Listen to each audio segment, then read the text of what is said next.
this, I just prefer doing it this way. So if we've got, I'm just wondering where we want shadow or not.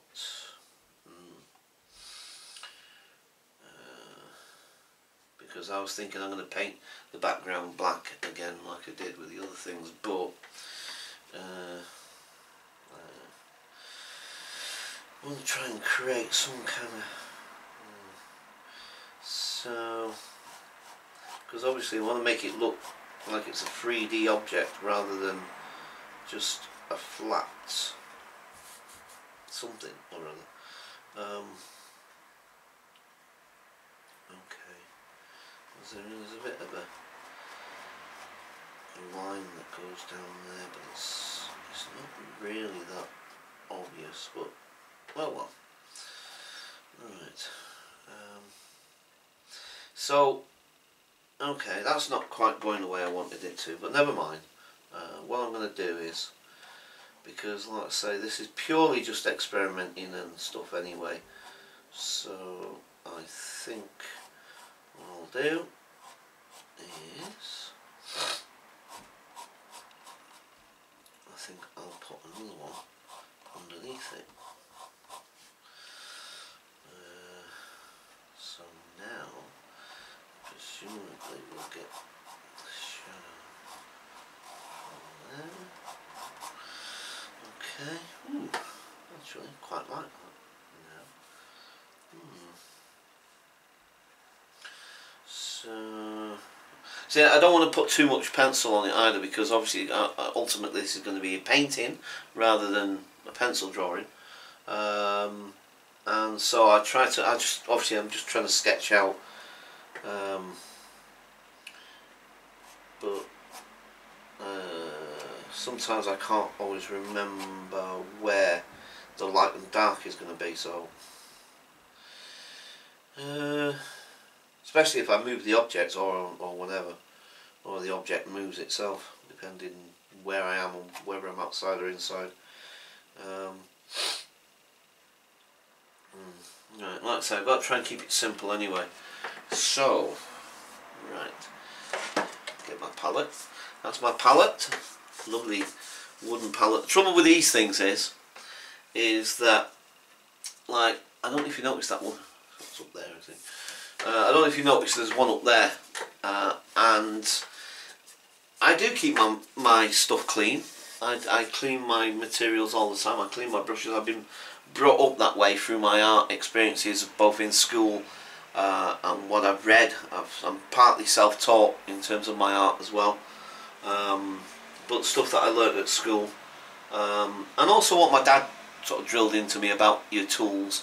You know, always look after your tools, no matter what it is, whether you're a carpenter, mechanic, whatever. You should always look after your tools, and they'll last you a good while.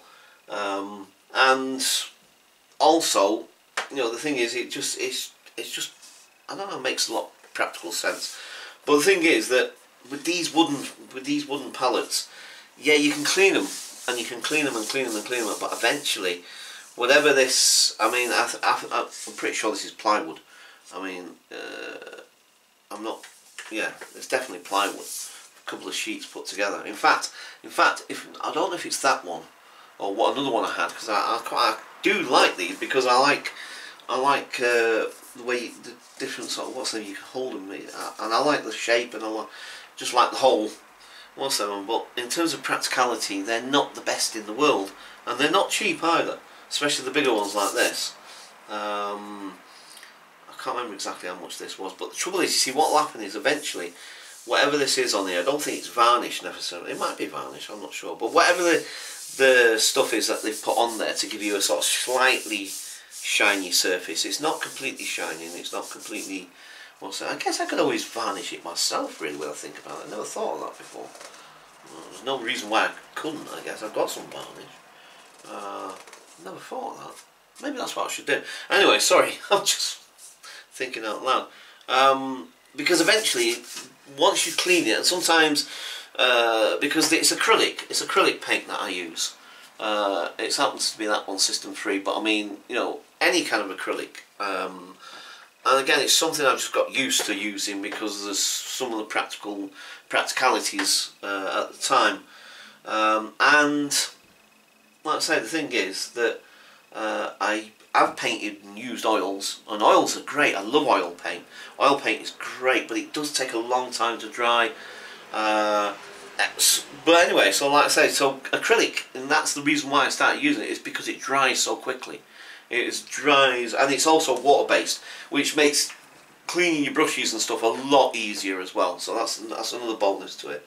So the thing is that, like I say, you know, you clean these things, and as you can imagine, after a while, the shiny surface comes off, and the paint gets harder and harder to get off. And like I say, there'll be points when the paint will dry as you eat, you know, a couple of hours. I might be working for on a canvas sometimes, and certain patches of that paint will have dried. So when it comes to cleaning it, it can be an absolute nightmare trying to get it off. So in terms of practicality, these are not really absolutely ideal. I mean, I've used different. See, I mean, I don't know if you can notice on there. You can see that's starting to dull on that side already, and it's starting to wear through even the first layer, because this is like lacquered. It's like it's been lacquered, like the Chinese would do lacquering on their you know, the Chinese lacquering thing and all, because you peel back these layers and it's actually cardboard, believe it or not. Cardboard is sandwiched in between there, because like I say, I don't know if it's that one up there or one of the other ones I've had before, when I've been trying to scrape the paint. I've got a scraper type thing and I'm trying to get the paint off, and it's dug right in, and then it's kind of ripped some of the what's that, and lo and behold, underneath it's cardboard. Do you know what I mean? So there's a bit of a. Well, so you think you're getting a piece of wood? Do you know what I mean? Okay, you know, flipping. I just said it a minute ago. Sorry, brain again. Plywood. You're thinking you're getting a bit better plywood. Do you know what I mean? And lo and behold, you're just getting a veneer of plywood and cardboard underneath. You know, so. Yeah, I wouldn't necessarily recommend getting these. I just like them because, like I say, I do love wood. Anyway, wood is something I really enjoy, and I love the texture and the colour of it and stuff. So I love wood. And I like to say, I like the shape, and I like the fact that I can stick my thumb in there, and I can even. What was the other way I used to do it sometimes? See, look, I can even do that. Rest it on my hand there, or do you know what I mean? I just love the fact that I can manipulate in different ways, and maybe it's just a bit of vanity as well. Do you know what I mean? It looks like the typical artist. What's they doing? So, but like I say, I wouldn't necessarily recommend it, to be quite honest. One, they're not cheap. Two, they're not the most practical in the world, because they do tend to wear out quite quickly. Actually, when I think about it, one of the best things I've found is these like disposable ones. They come in like a little book, almost like that. Well, it's not a book, but like a pad, like a drawing pad style. And you open them up and you've got like these, it's like grease-proof paper type thing, and they're disposable palettes. And you're just like, once you've used it, you rip it off and you can just go away. I can't remember, and again, they're not cheap, but you get different things, you know what I mean? Different sizes, and you're going to get different makes. So you might be able to find a cheaper version of it, but well worth getting them, because they are pretty good and they are practical. It's just that you can't necessarily pick them up and do this with them, you know what I mean? So, so maybe it is a bit of vanity on my side. Anyway, I've just noticed I am doing it absolutely again. I guess I'm just trying to be informative and what have you.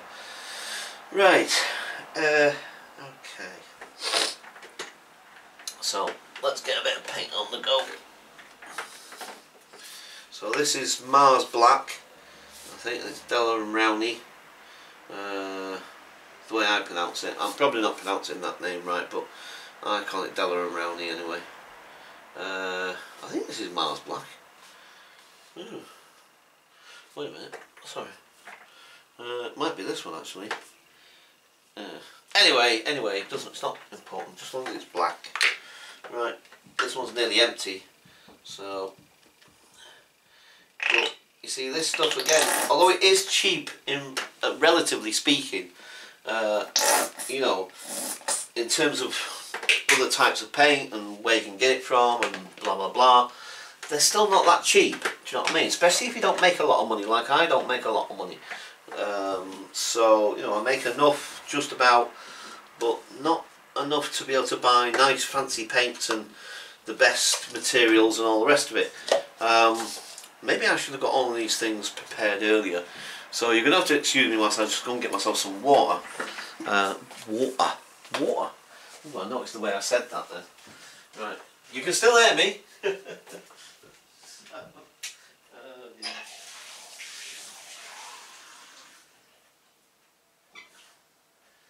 Right.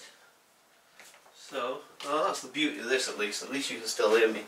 Well, I presume you can. I'll play it back later and I'll see if you heard me when I went in there. Right, so what I'll do first, I'll say always, depends on, sometimes I'll, see I don't have any hard and fast rules when it comes to art. Some people do, I don't necessarily. I just like the process of being creative and creating stuff. And so I don't necessarily believe, I mean, okay, sometimes you can, and maybe you do sometimes need some rules in terms of art, you know, and how to produce a piece of work, you know, only in terms of practicalities. And when I say rules, I don't mean you have to do it this way or whatever, but I just mean in terms of, say, like if you was drawing a building or something like, you need perspective, so you got to learn about the rules of perspective and this, that and the other, and blah blah blah. You know, obviously in that sense, that sometimes obviously those things apply and you need to use those. You know what I mean? Especially if depending on what you're trying to achieve and the effect that you want to give, and whatever. But as a general rule, I don't necessarily subscribe to any particular school of thought, school of drawing, school of any kind of thing. I believe that all human beings are creative. I mean, if you're a human being watching this, unless there's some aliens somewhere watching this, once this is on YouTube and people are watching this, you know, the thing is, if you're watching this, if you're sat home watching this and you're a human being, presumably, rather than a dog or a cat or something perhaps, might be watching it, but, sorry, I stick to the point, Paul, sorry. So, no, but the thing is that if you're a human being, as far as I'm concerned, then you're creative in some form